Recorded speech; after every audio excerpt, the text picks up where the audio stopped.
ISI के साबिक सरबराह general Zaheerul इस्लाम ने न सिर्फ पीटीआई को मदद करने की ऑनरशिप ली है, बल्कि उन्होंने उसके साथ साथ ये कन्फेस किया है कि उन्होंने जो पाकिस्तान तहरीक इंसाफ को लॉन्च करने में मिलिट्री इस्टेब्लिशमेंट ने जनरल ज़हीरुल इस्लाम का कहना है कि उन्होंने मदद की और थर्ड अल्टरनेटिव या थर्ड फोर्स के तौर पर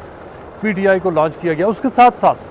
ज़हीरुल इस्लाम ने इफेक्टिवली जो लंदन प्लान बना था 2014 जुलाई में जो बना था, उसकी भी ऑनरशिप ली है। आपको याद होगा कि इस जो लंदन प्लान क्या था, इस हवाले से हमने मुख्तलिफ औकात में रिपोर्टिंग की लंदन से, और उस वक्त एक ऐसा ज़माना था जब लंदन प्लान के हवाले से बातचीत करने पर सेंसरशिप थी, और ये कि तकरीबन 8 साल तक लंदन प्लान के हवाले से हम कहा करते थे कि खुफिया किरदार शामिल थे, लेकिन हम किसी का नाम नहीं ले सकते थे। ज़हीरुल इस्लाम ने ख़ुद अपने लिए उन्होंने जो कन्फेशनल उन्होंने एक स्टेटमेंट दी कि वो एक सर्विंग ऑफिसर थे, आईएसआई को हेड कर रहे थे, जब उन्होंने जो एक मुतबादल के तौर पर तहरीक इंसाफ को उन्होंने लॉन्च किया, मदद की। ये ज़हीरुल इस्लाम कह रहे हैं जिनके हवाले से इनडायरेक्टली बातचीत हो रही थी। लेकिन लंदन प्लान था क्या, लंदन प्लान कहाँ पर बना था, आज हम आपको उस जगह पर ले आए हैं। ये वो जगह है सेंट्रल लंदन की, अजवर रोड का एरिया है, मार्बल आर्च, जहाँ पर अक्सर पाकिस्तानी जो पॉलिटिक्स का जो मरकज़ है, नवाज शरीफ का दफ्तर भी यहाँ से थोड़ी दूर वाक़ है, परवेज़ मुशर्रफ, रहमान मलिक और पाकिस्तान तहरीक इंसाफ के बहुत सारे जो इमरान खान साहब के जो दोस्त और उनके करीबी लोग हैं, उनके भी जो घर और प्रॉपर्टीज़ जहाँ पर मौजूद हैं, इंक्लूडिंग फैसल वाडा, जुल्फ़ी बुखारी, ये सारे लोग। लेकिन ये इस जगह पर जहाँ हम खड़े हैं, ये अजवर रोड के पीछे की एक जगह है, और आप देख सकते हैं विजुअल में क्वाड्रेंगल का जो टावर है उसके बाहर हम खड़े हैं। आपको पीछे वो जो एक बड़ी बिल्डिंग नज़र आ रही है, ये जो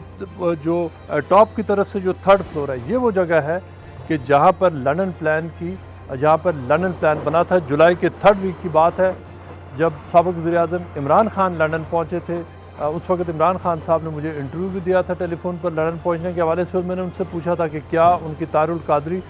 और चौधरी ब्रदर्स के साथ कोई मुलाकात तय है। क्यों कि 2 दिन पहले चौधरी ब्रदर्स, परवेज़ इलाही और चौधरी शुजात और अलीम आदिल शेख, ये सारे लोग जो ख़ास तौर पर पाकिस्तान से पहुँचे थे। तारुल कादरी पहले से लंदन में मौजूद थे, और फिर साबिक़ वज़ीर-ए-आज़म इमरान खान जहाँ पर आए थे, तो वो पूरा जो टूर था वो हमने दुनिया के अज़हर जावेद, मैं था जियो की तरफ से, और कौसर काज़मी और जो दीगर रिपोर्टर्स थे, हमने वो, और अहमद अली सैयद उस वक्त ARY को रिपोर्टिंग करते थे, हमने उसको कवर किया था, हमने उसके साथ टूर किया था।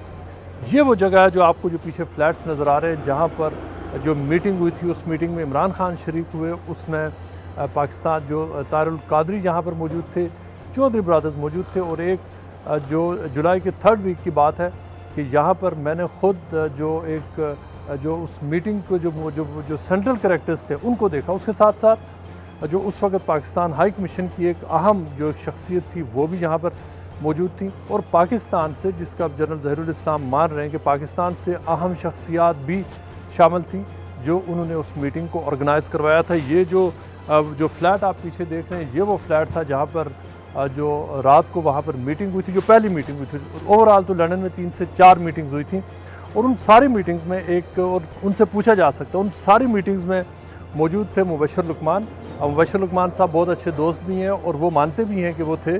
और मुबशर लुकमान साहब से उस अरसे में मेरी मुलाकात भी होती रही, उनसे बातचीत भी होती रही, और वो इस हद तक वो बिल्कुल ऑनेस्ट हैं कि वो जो भी इस हवाले से उनसे वो मानते हैं कि उस अरसे में उन्होंने क्या कैंपेन होती रही, कैसे प्लान बना, और वो इन सारी मीटिंग्स में मौजूद थे। ये वही ज़माना है और उसी अरसे की बात है जो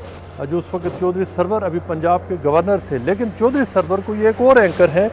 उन्होंने कन्विंस किया था कि वो मुस्लिम लीग नून को डिच करें, और ये कि पाकिस्तान में तब्दीली और इनकलाब आ रहा है। ये उसी ट्रिप के दौरान था कि चौधरी सरवर ने पहली बार इमरान खान साहब के साथ फ़ोन पर बात की, और उन्होंने ये इंडिकेशन दी थी कि वो उनको ज्वाइन करने के लिए तैयार हैं। जब तारुल कादरी साहब पाकिस्तान गए थे, तो उस वक्त फिर चौधरी सरवर ने उनका जो एयरपोर्ट पर जो सस्पेंस जो क्रिएट हुआ था, उसमें भी उन्होंने हेल्प की थी। लेकिन ये वाली जो मीटिंग है, पहली मीटिंग यहाँ पर हुई। जो चौधरी ब्रदर्स थे, अगर आप कैमरा मैन दिखा सकेंगे कि ये जो पीछे एक सेपरेट टावर नज़र आ रहा है, ये एक बड़ी मशहूर ब्रिटिश पाकिस्तानी बिजनेस शख्सियत हैं, यहाँ पर उनका फ्लैट है। ये वो फ्लैट है जहाँ पर चौधरी ब्रदर्स यहाँ पर ठहरे हुए थे,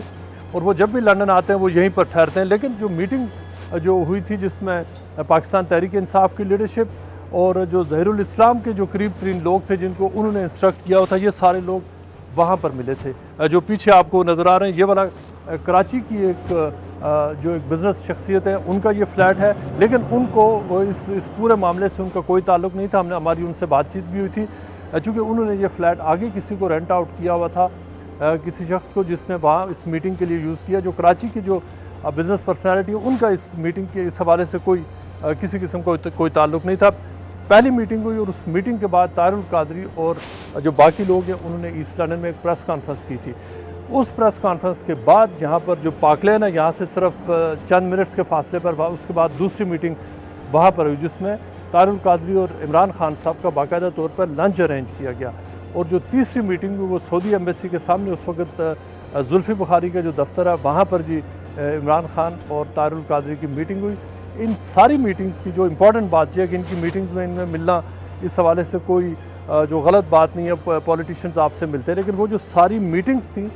उनको जो उस वक्त के जो गवर्नमेंट ऑफिशियल्स थे जो ज़हीरुल इस्लाम से लिंक थे, ये उन सारी मीटिंग्स को न सिर्फ मॉनिटर कर रहे थे बल्कि उनको ऑर्गेनाइज भी करा रहे थे और उनका पूरा जो सिलसिला उन मीटिंग्स का था उस सारा एजेंडा वो कंट्रोल कर रहे थे। और यही वो लंदन प्लान था जो उस वक्त जो हमारे नॉलेज में आया। हमने उस वक्त उसके ऊपर इस तरह से रिपोर्ट नहीं कर सक रहे थे चूँकि बहुत ज़्यादा मुश्किलात थी, लेकिन जो उस वक्त नजम सेठी साहब को साथ हमने कुछ इन्फॉर्मेशन शेयर की थी। अज़हर जावेद हैं, उनके पास कुछ इन्फॉर्मेशन थी चूँकि उस मीटिंग के हवाले से जो दुनिया के जो ब्यूरो चीफ हैं और इंटरनेशनल अफेयर्स को देखते हैं उनके पास, चूँकि वो उस वक्त एक और चैनल में काम कर रहे थे, उनके पास कुछ इन्फॉर्मेशन थी और वो बाकायदा तौर पर बाज़ जो प्लानिंग और बाज़ एडमिनिस्ट्रेटिव मामलात में उस वक्त वो जो धरना जो प्लान हो रहा था उसमें उनको भी बहुत जो क्रूशल इन्फॉर्मेशन उनके पास थी। नजम सेठी साहब को हमने जो कुछ इन्फॉर्मेशन दी थी जिस पर उन्होंने कुछ प्रोग्राम किए थे जिसमें उन्होंने इंडिकेशन दी थी कि लंदन प्लान हुआ क्या। जियो न्यूज़ के ऊपर मेरे कुछ एक बड़ी रिपोर्ट भी चली थी 4 मिनट्स की, लेकिन उसमें हम बहुत सारे जो रिटन रिपोर्ट्स में नाम निकाल दिए गए थे और बाद रिपोर्ट्स को तो डिलीट भी करवा दिया गया था कि ऐसी कोई बात नहीं हुई। लेकिन अब ज़हीरुल इस्लाम ने जो 2014 जुलाई और अगस्त की जो रिपोर्टें हैं उन सब के ऊपर उन्होंने मोहर लगा दी है कि लंदन प्लान में उस वक्त किस किस्म का प्लान बना जिसका मकसद था कि जो उस वक्त की हुकूमत है उसको डिस्टेबलाइज करना, उस हुकूमत को ख़त्म करना। और यहाँ से ये मीटिंग्स होने के बाद इमरान खान साहब पाकिस्तान गए, तारुल कादरी पाकिस्तान वापस गए और उन्होंने जाकर कुछ अरसे के बाद 126 दिन का धरना हुआ। उस वक्त तक PTI और पैट की लीडरशिप है वो इनकार करती रही, वो सारे लोग उस वक्त तक इनकार करते, लेकिन फिर तारुल कादरी ने माना कि हाँ लंदन में उनकी इमरान खान से मुलाकात हुई थी। शाह महमूद कुरैशी ने माना, नईम मुल्क ने माना,